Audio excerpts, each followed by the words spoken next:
Bien, pues como lo anticipé al principio de esta emisión, haremos un balance, una calificación, un análisis de lo que está ocurriendo fundamentalmente en los Estados Unidos, particularmente en Baltimore, ya diremos el porqué de esa geografía, del radicalismo social, la violencia y la drogadicción. No sabemos si es una causa propia de la administración del presidente Trump o tiene que ver con un estricto asunto de la pandemia o las dos en conjunto. Por ello me da mucho gusto tener a dos de nuestros colaboradores, las piezas estructurales de este programa de Va en Serio, como él es el licenciado Carlos Salomón, su cuarto de guerra. Carlos, ¿cómo estás? Bien, Carlos, me da mucho escucharte y además estar conectado y conectados con las ideas. Muchas gracias y, por supuesto, pues el francotirador, Pepe Monroy Rivas. Pepe. Carlos, muy buenas noches, me da mucho gusto saludarte y también me da un enorme placer poder compartir esta charla con mi entrañable amigo Carlos Salomón. Licenciado Salomón, platícanos por qué Baltimore, por qué estos tres temas, por qué drogadicción, violencia y radicalismo social en Estados Unidos.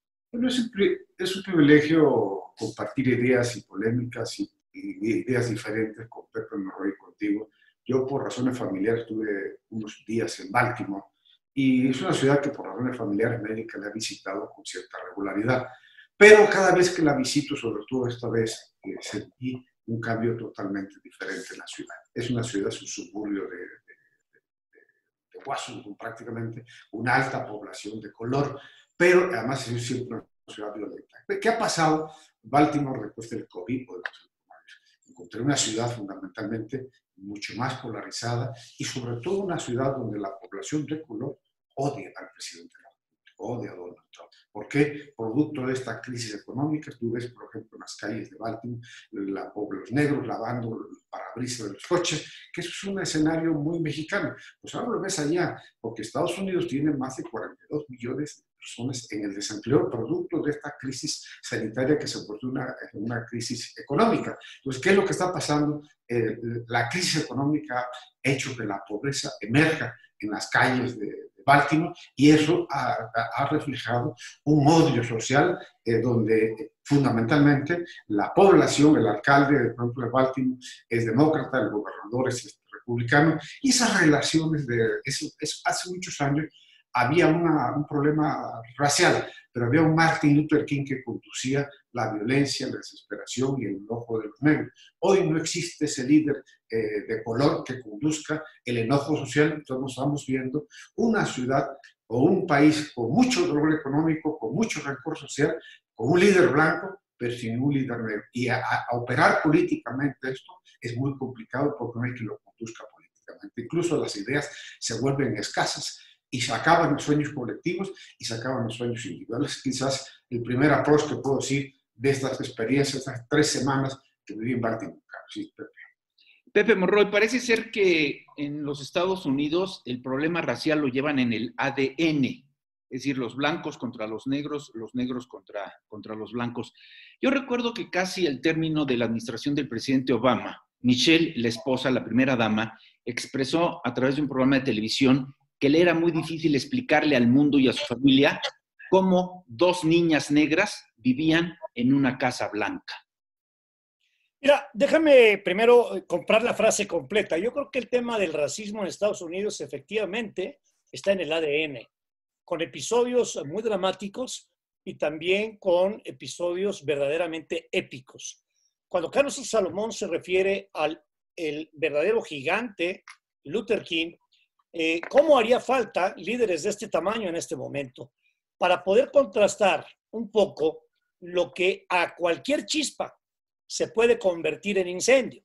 No hay que olvidar los disturbios de Los Ángeles, en donde el problema se origina, ojo, no exactamente porque no matan finalmente al afroamericano, sino cuando se llevan el juicio a un tribunal en un poblado, en un condado de al lado, y la jueza falla de una manera insultante, sin castigar a los policías, y ve la que se armó. En esta ocasión me parece que está la tormenta perfecta. Como dice Carlos, algo está pasando. Al líder blanco Trump, la verdad es que el pueblo afroamericano, el pueblo negro, que es una cantidad fundamental e importantísima, no lo quiere y no lo acepta. Y no lo acepta por una razón sencilla, Carlos querido, porque el presidente Trump desde sí desde siempre ha marcado una postura racista, elitista, discriminatoria, y las palabras en un jefe de Estado del calibre del jefe de Estado de la Casa Blanca o de Estados Unidos pesan mucho. Tormenta perfecta, ¿por qué? Está el COVID, que es un tema de salud grave. Le aumentas el problema de economía, más grave todavía, y ponle ahí el ingrediente de una agenda político-electoral que a fuerzas ha querido clavar Trump, y entonces el enorme riesgo es lo que Carlos describe. La violencia, que es así, ojo, invocando incluso a un líder norteamericano como lo fue Richard Nixon, decía en su libro de los líderes, hay que escuchar el grito en la calle, porque sea manipulado o no, puede ser la antesala de movimientos sociales, por lo menos así lo dice la historia. Ahora, a ver, permíteme un segundo, Pepe Monroy, y tu criterio en este sentido, licenciado Salomón, porque antes del COVID, del coronavirus, incluso antes de esta apenas creciente campaña electoral en los Estados Unidos, podíamos observar que la violencia también se daba entre adultos contra niños y entre niños contra niños. Pudimos atestiguar, ser testigos de cómo un demente desde un piso de un hotel disparó en una explanada de Las Vegas contra las multitudes. Y teníamos cuenta también, Carlos, de cómo los niños mataban a sus profesores y a sus compañeros en las escuelas públicas de los Estados Unidos. Se está extendiendo el problema de la violencia en el vecino país. Mira, yo quiero comentarles esto, tres momentos históricos en Estados Unidos. La pobreza en Estados Unidos siempre la han tenido negros y los latinos. O sea, es muy raro que tú veas en las clases blancas, ahí ves las clases medias, pero la pobreza históricamente se ha reflejado en la población negra y los mexicanos y los latinos que hemos ido prácticamente hacia la mano de obra. Hubo un tiempo donde ese enojo social lo condujo, por ejemplo, Chávez de parte de los latinos y lo condujo Martin Luther King de parte de la población negra. Entonces los negros y los blancos teníamos ahí la manera de luchar por nuestros derechos humanos, por los restos. Pero hubo un tiempo también donde hubo un presidente negro, es Obama, que estuvo 8 años el presidente de Estados Unidos. Y no bastaron esos años para quitar ese racismo. Después de que tú tienes un presidente 8 años, como Obama, de color, gobernando los Estados Unidos, y renace el racismo, es porque lo que sea Pepe Monroy, el racismo es histórico, lo trae en el ADN. Entonces no bastó que fuera un presidente de color. Entonces se volvió a replantear esto porque el propio Donald Trump ha polarizado la vida en Estados Unidos, ha polarizado, ¿cómo se llama?, la situación económica. Es un señor que le encanta el pleito, que le encanta, disfruta, por ejemplo, la confrontación. Ese es lo que estamos viendo, un presidente que ha llevado al extremo del enojo social, y estamos viendo expresiones de rencor, pero no tenemos de parte de la población negra un líder que sume, que sintetiza esta situación. Durante 8 años, Obama bailaba en la Casa Blanca y cantaba y se tomaba los tequilas. Eso quizás fue un desahogo para ese rencor social que ha venido existiendo. Aparece un personaje tan violento, tan complicado, tan, ¿cómo les explicara? Tan duro en el combate, que obviamente ha revivido ese rencor, ese racismo, en una gran población que en este próximo noviembre no va a votar por Donald Trump. Si fueran las elecciones, las fueran al aire, porque los latinos y la población negra están contra Trump. En las encuestas ahorita están prácticamente, Biden casi está 2-1. ¿Qué es lo que va a pasar? Lo que tiene que pasar es que Trump tiene que buscar los electores, y para eso es muy bueno. Sabe que necesita dónde encontrar los votos, y eso lo ha venido trabajando en los últimos meses. Las elecciones de noviembre están a la vuelta de la esquina, pero son elecciones con una crisis, una recesión económica y con una polarización de carácter social y racial. No es una cosa nada más de ricos y pobres, sino es también racial. Y eso es una pimienta en este proceso electoral que se avecina para noviembre en los Estados Unidos. A ver, esa parte es fundamental y muy importante, y yo los invito a que la analicemos en unos minutos más, porque hoy se cumple justamente 8 días de la visita del presidente López Obrador a la Casa Blanca allá en los Estados Unidos, en Washington, y hubo una serie de festividades alegóricas de oratoria entre ambos mandatarios, agradeciendo mutuamente el respeto que parece que nunca entre las dos naciones nos hemos ganado. Pero dime una cosa, Carlos Salomón. tú encontraste 3 ingredientes ahí en Baltimore muy peligrosos que no necesariamente están asociados con la pigmentación de piel. Me decías que se suma la violencia a la droga y la violencia y la droga al tatuaje. ¿Nos explicas, por favor? Mira, si tú dices Baltimore un año antes, había violencia, pero ahora hay una atmósfera de más violencia porque el coronavirus y el confinamiento hace pues que el confinamiento ha hecho que la gente se vuelva más, el hecho que estés en tu casa no implica que no sea más violento. Y la otra, por ejemplo, tú ves una calle, toda la calle de Baltimore huele a marihuana, pero toda. Es una cosa que antes se podía oír en una esquina, hoy la ciudad es una nube de marihuana. Y hay otra cosa, la gente en el confinamiento tiende a expresar su posición social. Ves como en mucha gente tienen todos tatuajes en todos lados, porque es producto también del confinamiento. Y eso también ha hecho que en las calles se sienta el radicalismo, se sienta la violencia y sobre todo hay mucha violencia intrafamiliar y mucha violencia callejera. Esto es el cambio prácticamente en 100 y pico de días.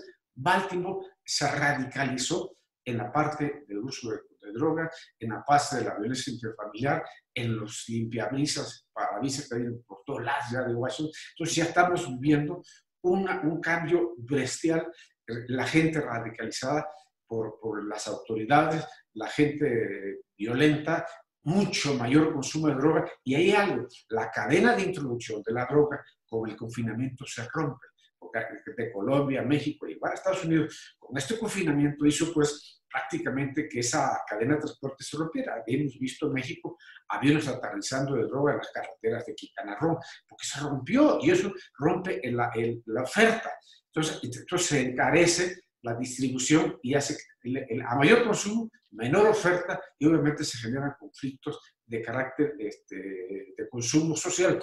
Eso es lo que produjo también el coronavirus. Entonces estamos en una situación de mayor violencia, mayor polarización y un radicalismo de la población, producto que no hay una salida emocional que te permita, bueno, si, aunque tengas dinero, si no puedes ir a un restaurante a comprar, si no puedes ir a una tienda, pues eso te hace el mayor consumo de drogadicción y sobre todo mayor violencia intrafamiliar.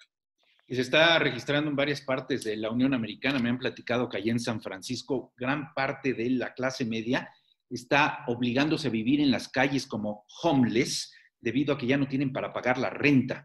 Entonces tú llegas a la gran ciudad de San Francisco y lo que te encuentras es a ciudadanos haciendo sus necesidades fisiológicas en la calle, drogándose, como bien lo apuntas, licenciado Salomón, o bien con la necesidad de la violencia, del atraco, del secuestro, del robo para poder sobrevivir. Vamos a hacer una pausa. Esto va en serio. Regresamos. Estoy platicando con Carlos Salomón y con José Monroy Sorribas. Vamos a hablar, les voy a pedir en esta segunda parte de la conversación, de la reunión que sostuvo el presidente López Obrador en la Casa Blanca allá con el señor Trump. Porque, ligado a esto, y ellos habrán de corregirme si cometo alguna arbitrariedad, ligado a esto coinciden muchas cosas que nos tienen altamente preocupados y dicen, licenciado Salomón, que en la política no hay casualidades, pero pues está la deportación de Lozoya con lo de Genaro García Luna, el Chapo y Ovidio, y por si fuera poco, la detención de César Duarte allá en Florida. Esto va en serio. Volvemos.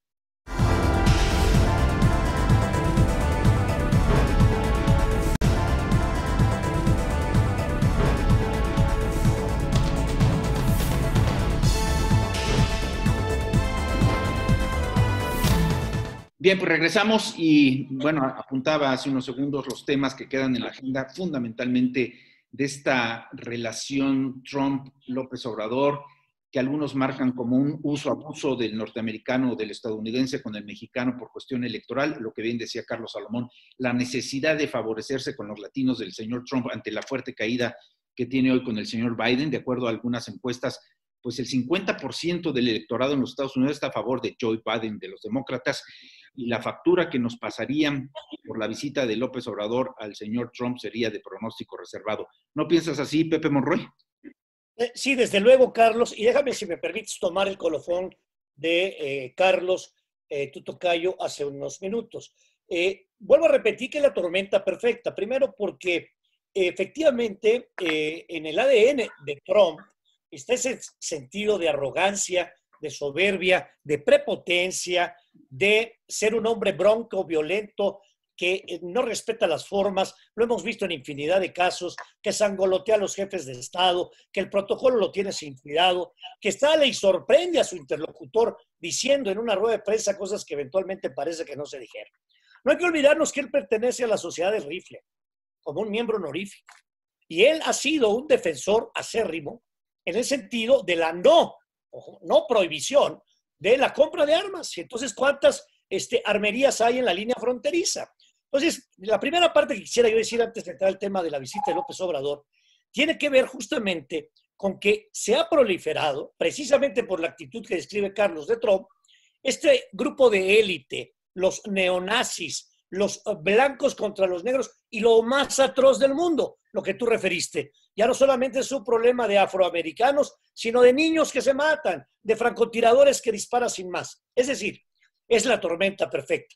Y si a esto le aumentamos que Trump tiene una ansia desmedida por reelegirse y que ha querido atravesar de manera transversal la agenda política electoral, aunque afortunadamente para muchos no le viene dando resultado. Y entonces el posible candidato del partido contrario, que todavía no arranca formalmente la campaña, ya le lleva un poco de ventaja. Ahora bien, la visita del presidente López, a mí en lo particular me parece que no era en el mejor de los momentos.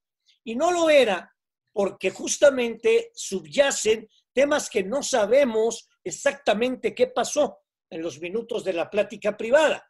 El tema de los cárteles, el tema de la droga, el tema de los migrantes, el tema del armamento, el tema fronterizo, y el pretexto fue, pues vamos a celebrar todos el Tratado de Libre Comercio. Sin embargo, veamos la postura del joven ministro de Canadá. Inteligente dijo, yo tengo otros temas que atender, pero después con mucho gusto voy y visito al presidente de México. No se involucró en esto que parecía ser, Carlos, como lo dijiste bien, era una especie de concurso de oratoria, citando el presidente López Obrador a Franklin, las declaraciones del otro y a Juárez.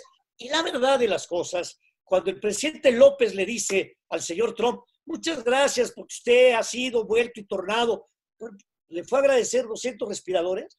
Es el hombre presidente de los Estados Unidos que más nos ha insultado, que más nos ha agredido, que más nos ha ofendido, que más ha vituperiado la dignidad de los mexicanos. Tan es así que el día anterior a la visita del presidente López fue a retratarse justo en el muro. Carlos, las ofensas son por todos lados. El presidente Trump dice que somos narcotraficantes, violadores, drogadictos, nos dicen lo peor, asesinos, y manda señales para que el gobierno mexicano haga disimuladamente con la Guardia Nacional lo que Trump quería hacer o quiere hacer con el muro. Y ahí están tapando a los migrantes, cuando el propio Trump es un migrante. Entonces yo diría que la visita hay que revisarla entre líneas, porque más allá del folclore de la visita, el vuelo comercial y salga usted primero y hágase la prueba, quédese usted a dormir en la casa de la embajadora porque está reparando la Casa Blanca, etcétera, etcétera. Más allá de los notables empresarios que fueron a acompañarle, que también hay que leerla entre líneas, me parece que lo fundamental es que Trump quiso dar una demostración no de amistad, ojo, va a ser muy duro lo que voy a decir, sino de control mediante muchas herramientas que tienen con el gobierno mexicano. Termino diciendo, ¿será que se invitó o será que se citó al presidente López? Y ese concurso de oratoria, perdón, pero no nos dijo mucho. La retórica histórica no viene al cuento en un momento donde los problemas se tienen que atender de otra manera y las crisis atacar con otras estrategias. ¿Cuál es tu opinión en ese sentido, licenciado Salomón? Tú que has vivido muy de cerca la presidencia, sobre todo porque un punto que trata muy, muy bien Pepe Monroy es que el pretexto, la justificación de este viaje fue el Tratado de Libre Comercio. Sin embargo, ninguno de los negociadores, operadores y empresarios del Tratado de Libre Comercio fueron a la famosa cena. Sí, mira, primero, detrás del político está el ser humano. Y tanto Trump como López Obrador son muy parecidos. Uno es un radical de derecha y otro es un izquierda, pero son populistas de derecha, populistas son para entender. Jamás se habían visto. Se encuentran en una ciudad, se ven en los ojos, ni se dan la mano. Y tienen, pues, cuando tú llegas a este tipo de reuniones, todo está negociado. Cada párrafo del discurso, los equipos lo revisan días, horas antes. O sea, lo que tú lees en una ceremonia en público ya está revisado por los equipos, tanto de Trump como de López Obrador. Los discursos fueron, digamos, moderados en función de que se dijo lo que tenía correctamente que decir. Ahora, yo tengo ahí una cosa, creo que vale la pena reflexionar. Era obligada la visita a López Obrador. ¿Por qué? Porque cuando vino la crisis de la OPEP que bajó el petróleo, fue a tocar en la puerta al presidente Trump y le dijo, oiga, pues yo no puedo bajar los 500,000 barriles. Entonces, los americanos admitieron esa parte de los 500,000 para que no se afectara la producción petrolera. Lo de los ventiladores que decía Pepe Murray hace unos minutos. Hay muchas, lo de las aranceles, lo de las remesas. Hay una relación económica más allá de Donald Trump, más allá de López Obrador, y esa relación económica lo hemos venido lamentablemente que recordar. En el caso de las remesas, resulta que México vive de las remesas, 30,000 millones de dólares de las remesas. Ya no vivimos el petróleo, ya no vivimos por el coronavirus y el turismo. Entonces, es una relación económica más allá de los presidentes. Pero hay algo que yo los invito a reflexionar en esto. Andrés Manuel siempre es una gente que tiende hacia la izquierda, gobierna entre dos grupos, los radicales y los moderados. Entonces, hay un grupo radical que maneja, el gobierno al lado de Manuel, que es prácticamente, puedo decir, la secretaria de la Función Pública, Ackerman, y medio gente más que quieren llevar y están jugando a una revolución en México. Un grupo de moderados, lo puedes ubicar a Romo y a muchos que están buscando una modernización de izquierda, pues algo más moderado.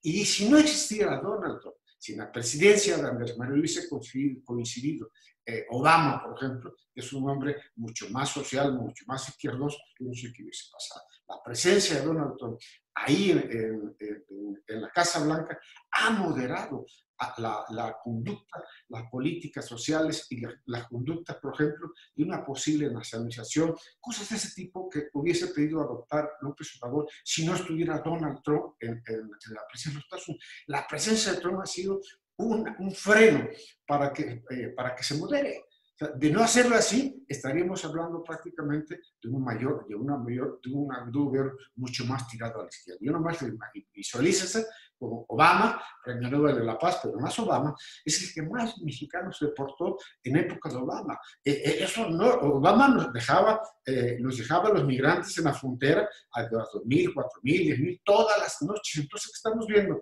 Siendo un presidente, los presidentes tienen un libreto en Estados Unidos. Cuando vino Fox a ver Bush, Bush trae un libreto, trae un manual, o sea, que venía a ver la cosa del petróleo. No se mandan, hay toda una estructura económica, social que gobierna la Casa Blanca. El presidente de los Estados Unidos tiene unas reglas de comportamiento y lo mismo pasa con el presidente mexicano. Entonces, ¿qué vimos ahí? Pues simplemente un encuentro de dos gallos de pelea, uno que le encanta el populismo de derecha y otro que le encanta el populismo de la izquierda. Yo creo que se neutralizan los dos porque los dos tienen grandes deseos de hacer cosas, pero a la vez viven cuidándose uno del otro. Es increíble con la conducta de López Obrador, cuidándose de que no se le enoje el güero y el güero que no se le enoje el mexicano. Eso es lo que vimos detrás de los micrófonos. Es impresionante, pero son dos seres humanos con las mismas características, como decía Pepe Murray, con los mismos genes, y les encanta la pelea, y sobre todo les encanta los micrófonos, y les encanta que la gente siga hablando de ellos. Pero en el fondo siempre tienen sus propias aduanas. Yo creo que al final es un encuentro que va a pasar la historia. Ellos hablan de Lincoln, hablan de Roosevelt, etc. El otro habla de Juárez, de Lázaro Cárdenas, y la historia pasa y las cosas quedan. Hoy, después de esa gran visita, hay en México 12 millones de mexicanos sin empleo. Hay miles de migrantes sin empleo en Estados Unidos, porque no tienen empleo en Estados Unidos. Y de esos 42 millones que viven hay muchos migrantes. Lo que estamos viendo es que la red económica subsiste. Los discursos se van, los sentimientos se van, las peleas se van, pero los problemas ahí siguen. Pasó Obama, pasó Bush, pasó todos y ahí siguen los problemas. Parece ser que me hago responsable de lo que estoy expresando, pero parece ser que con la verdad nos están engañando, Pepe Monroy, porque primero se nos dijo que esta era una visita de cortesía por el asunto del Tratado de Libre Comercio. Después nos dijeron que esta era una visita de agradecimiento por los respiradores que recibimos para el combate del coronavirus del señor Trump. Pero tengo entendido que al establishment, y esto poco se dice, licenciado Salomón, Al establishment de la Unión Americana le tiene preocupados 3 asuntos fundamentales que seguro se trataron en esa agenda. Voy por orden. 1, el narcotráfico, porque mientras allá detienen a nuestros mexicanos corruptos, aquí liberamos a los criminales sicarios. Y yo no creo que el señor Trump esté muy satisfecho con que allá haya un juicio con el señor Chapo y acá se coma con la mamá del señor Chapo y se libere al nieto del señor Chapo. El asunto de la migración tampoco tiene muy satisfecho al señor Trump y así lo ha determinado. Y bien anota Pepe, nos levantaron un muro y lo fue a presumir 2 horas antes de la llegada del señor López Obrador a Washington, el señor Trump. Y el tercer aspecto que tiene muy molesto al establishment de los Estados Unidos es la cancelación por ocurrencias que hace el señor López Obrador de varios proyectos en donde la inversión estadounidense es verdaderamente fuerte. Y va un secreto. Estados Unidos tiene en México establecidas más de 100 maquiladoras que se dedican a la industria aeroespacial, que es fundamental para la seguridad nacional de los Estados Unidos. Y no vieron bien calificado el cierre del aeropuerto internacional allá en Texcoco. Pepe Monroy. A ver, yo quisiera, desde luego, no difiero de Carlos en términos generales, pero sí una precisión. Si cuando viene el problema de la OPEP y México dijo, yo no puedo, échame la mano, sí, le echaron la mano y evidentemente México nomás restringió 100,000, le echaron la mano con 300 o 400,000 barriles. Pero también hay que recordar que con la amenaza de los aranceles, bueno, pues México reaccionó de inmediato. Y entonces hay un operador interesante, inteligente, que se la sabe, avesado, etcétera, pues ha resultado ser Marcelo Ebrard, o el canciller, que le sabe al oficio y a la entraña, etcétera. Y bueno, ¿qué fue lo que se logra? Poner esta guardia, digamos, fronteriza, pero de este lado de por acá. Pero hay algo muy importante que está diciendo Carlos. Efectivamente, los dos son populistas. Y el manual del dictador no falla, ¿eh? El manual del dictador tiene pasos muy claros, muy precisos, y tiene tentaciones. Aquí si los radicales empujaran la agenda, cuidado con Fernández Noroña, Dolores Padierna o Jacob Polensky, que son adoradores de la filosofía chavista, castrista y madurista. Es decir, a los 3 temas que señalas, narcomigrantes y la falta de certidumbre en México para invertir, Carlos, habría que aumentarle que los Estados Unidos verían, entre comillas, que el país se girara de manera radical por la influencia de los radicales del gobierno de Andrés Manuel López. Ahora bien, la llegada no fue del todo festiva. Cuidado, porque había gritos de manifestantes que le decían cosas muy feas, no a Andrés Manuel, al presidente de México. Y tú has señalado, Carlos querido, has señalado reiteradamente que más allá de simpatías y de fobias, pues es la figura, la investidura de la presidencia de los mexicanos. Yo no voté por López Obrador, pero es mi presidente, o es el presidente de México. Me apena, me mortifica que en aras de esta austeridad malentendida se tengan que hacer todos estos pasos tan folclóricos y que provoque incluso un cierto desdén. No estoy hablando del derroche ni del oropel de otros momentos. Y ahora un comentario, si me permiten, final. El tema de Obama, que Carlos Salomón lo refiere también, tiene un ingrediente. Obama era negro por fuera, pero era blanco por dentro. Por eso se hacía ese equilibrio con el establishment. Cuando la gente se sorprendió, ¿y de dónde salió Obama? No, Obama no fue creación espontánea. Obama venía desde los 18 años trabajando en política porque sabía que tarde o temprano llegaría un afroamericano a la Casa Blanca. Pues mejor que llegue uno de los nuestros, entre comillas. Pero efectivamente, le fue peor a los migrantes. Lo que pasa es que el manejo publicitario era otro. Aquí sí estás hablando, dicho con respeto y también sin respeto, de un troglodita viviendo en la Casa Blanca y en la Torre Dorada de Nueva York, que hace que obviamente nos preocupemos pues, porque somos el traspatio y la frontera pues, con el país más poderoso del mundo. Vamos a cerrar con tu comentario, licenciado Salomón. Tú provocaste esta reunión, ahora le tienes que dar salida, sin olvidar el foro de Sao Paulo. Yo quiero hacer una confesión personal. Pepe dijo que él no había votado por las novelas. Yo sí voté por el candidato López Obrador, pero voté por un México no corrupto, un México menos pobre, un México más desigual, un México con políticas modernas, un México con mayor educación, un México con mayores servicios de salud. Y en los 2 años los sueños se han roto. Pero, ¿qué ha pasado? Que la instrumentación de estos sueños ha sido muy difícil. Yo siempre te lo he dicho en este espacio, que la izquierda es muy difícil aterrizar los sueños, que no tiene exactamente la experiencia para gobernar.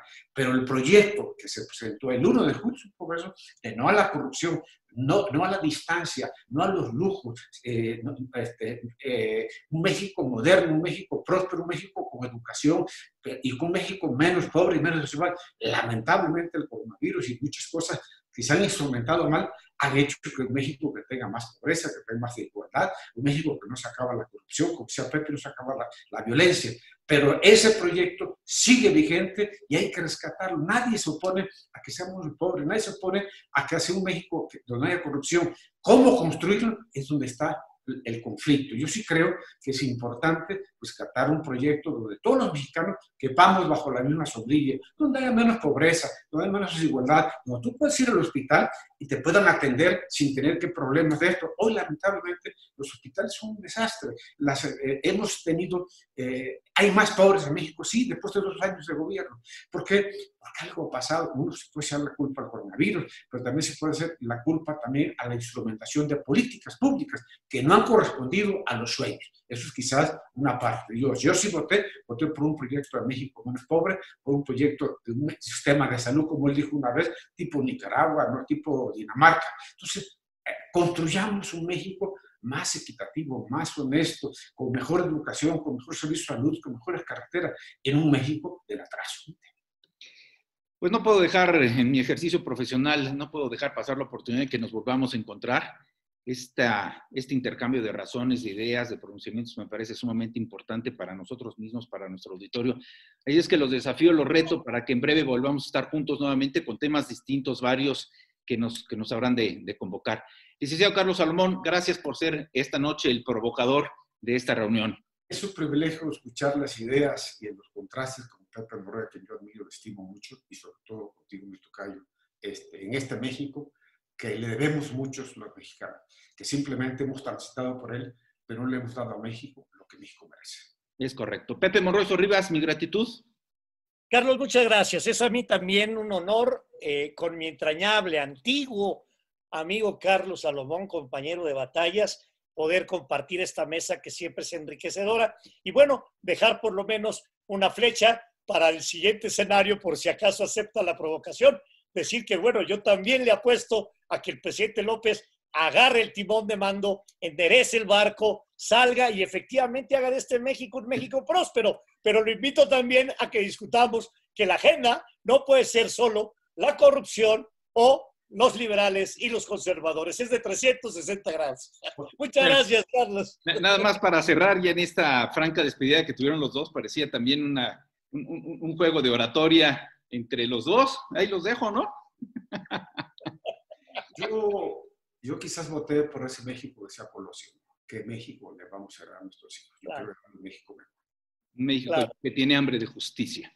Licenciado Salomón, Pepe Morroy, muchas gracias. Buenas noches. Y usted quédese Gracias con a los nosotros. Carlos, muchas gracias. Gracias, quédese con nosotros. Continuamos. Esto va en serio. Volvemos.